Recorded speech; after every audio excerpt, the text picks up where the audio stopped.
ഞാൻ ഒരു സുപ്രഭാതത്തിൽ വീട്ടിലേക്ക് കടന്നു വന്ന് എൻ്റെ അപ്പനോടും അമ്മയോടും പറയുകയാണ് ഞാൻ സെമിനറിയിൽ പോകാൻ പോവുകയാണെന്ന്. ഞാൻ വിചാരിച്ചവരതൊരു തമാശയായിട്ടെടുത്ത് അതങ്ങ് ഉഴപ്പി വിടുമെന്ന്. പക്ഷേ ദൈവത്തിൻ്റെ പരിശുദ്ധാത്മാവിൻ്റെ പ്രവർത്തനം എന്ന് പറയുന്നത് അത് വളരെ വളരെ ഗൗരവമായി എടുത്ത് അവർ മാറി മാറി നിന്ന് കരയുകയായിരുന്നു.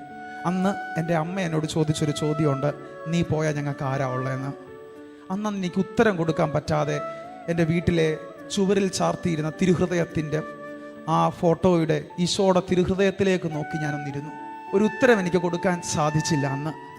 പക്ഷേ എങ്കിൽ ഇന്ന് 8-9 വർഷം കഴിഞ്ഞ് ഈ ബലിപീഠത്തിൽ നിന്ന് ഞാൻ കുർബാനയെ അർപ്പിച്ചിട്ട് ഇവിടെ നിൽക്കുമ്പോൾ എൻ്റെ അമ്മ അന്ന് ചോദിച്ച ചോദ്യത്തിന് ഉത്തരം ഇതാണ്: മുറിക്കപ്പെടാതെ ബലിയില്ല.